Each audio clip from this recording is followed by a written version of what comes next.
I want to talk about something that I see all the time that's happening. I'm getting a lot of messages from real estate agents. I'm having a lot of conversations with agents that I'm coaching. And that is the fact that most agents are, a lot of them feel down about their results because they continue to compare themselves to other real estate agents. Now, maybe when I say that to you, you say, okay, yeah, so what is the big deal with these agents comparing themselves to another agent? Well, we know that social psychologists, there's all kinds of studies to support the fact that what works better for success and results ultimately is not comparing ourselves to others, but rather comparing ourselves to really ourselves, in that, how do we continue to level up? How do we continue to get better? How do we continue to strengthen our skills, our mindset, our beliefs, and our actions? And we have to start to look in the mirror versus looking at others. And the problem with comparing to others is this, couple things rather. The vast majority, and I talked about this on another episode, but the vast majority of real estate agents, whether successful or not, and however you define success is different for everybody. But what I mean is, and what I see is, on social media, you only see the upside. You only see the good news. You only see real estate agents posting on social media when something good has happened. That's the vast majority of the social media posts from real estate agents. Oh, look at me. I'm at another closing, another open house. Check out my new listing. That is all we see on social media. Now, think about the real estate agent that maybe is having a very difficult time, and all they see on social media is all these other agents and all the success that they're having. Well, I want to remind you of this, and never forget this, that rarely, if ever, do you see real estate agents posting the downside, the dark side, the truth of what's actually happening in their business and in their life. Because when you pull behind the curtain, you all know the stats. Most real estate agents are selling 4, 5, 6 houses per year. But the only time you hear from them is when they're posting one of those wins. And so the real estate agent that's struggling, that's comparing themselves, and all they're doing is scrolling on Instagram or they're scrolling on Facebook, seeing all their friends and all their colleagues in the marketplace post about all their success. Well, keep in mind, although those, not to take anything away from what those agents are posting or the success that they're having, but if real estate agents were honest and they started posting all of the losses and all of the struggles and all of the downside, believe me when I tell you that social media would be flooded with 100 times more content. Because as much as these agents post about, hey, my new closing, the reality is most agents, most of the time, aren't reaching their goals. And most of them are truly, and I don't mean any disrespect, it's just the reality, they're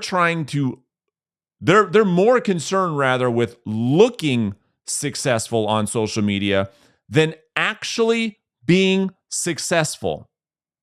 I'm not even kidding. I'm talking about their wardrobe, what they're going to post, how many times they can, of this house they sold this month, how many times can I squeeze that result in posting on social media to get as much look at me opportunities as possible. That's what most agents are concerned with. They're not concerned with, okay, how do I get another listing? How do I get another closing? Because the reality is they don't know when that next closing will happen. So I have to make the most of this opportunity. So the point is this, that be careful you're not taking these posts out of context. That every time you flip on your phone, you see another agent getting another listing, and you, maybe that's struggling, saying to yourself, what the hell? Look at all these agents getting all these listings, and I'm sitting here and getting nothing. Well, right, but that could be their only listing this quarter. So that's number one. Number two, The other danger with comparing yourself to others is you don't know what chapter they are on in their own book. I often say this to a lot of agents that I coach. Comparing your chapter 1 to somebody's chapter 10 is extremely dangerous for your emotional well-being. I see this all the time. I will have a new real estate agent join the Listing Agent Academy.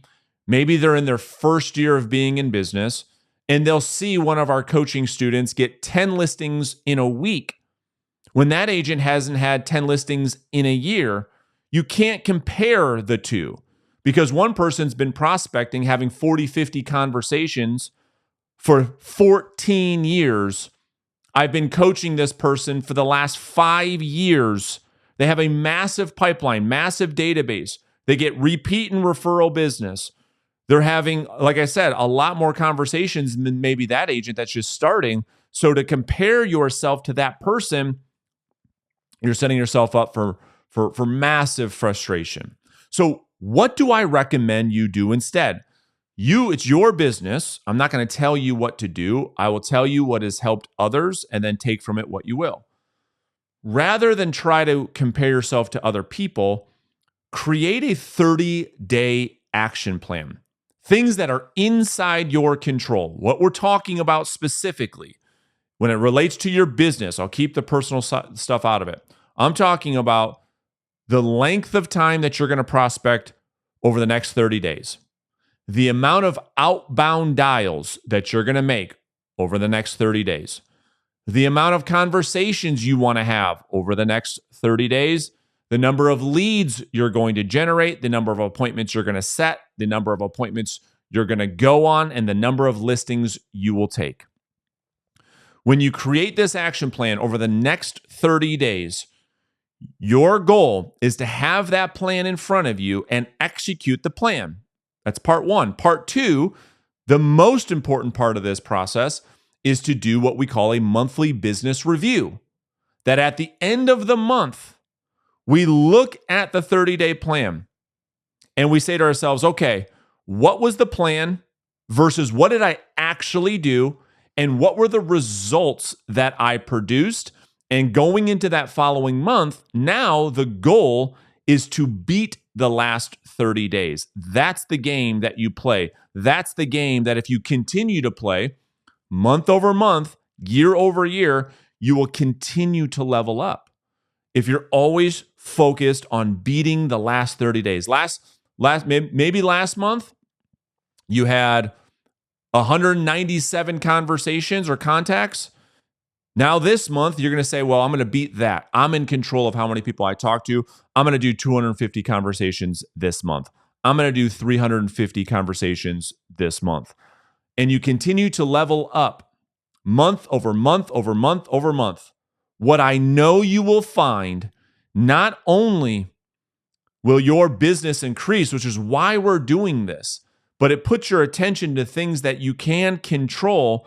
And the things that you maybe deem hard right now, you'll look back a year from now and say, oh my gosh, I remember the month, beginning of 2023, when I was only doing 200 contacts a month. Now I'm doing 200 contacts a week. And you'll see how much your actions have grown over time.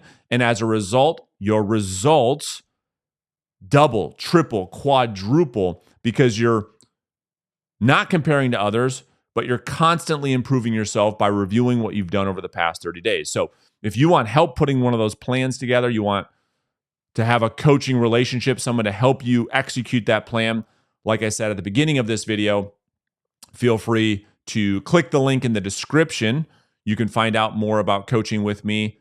You can find out more about the Listing Agent Academy and decide if it's for you or not.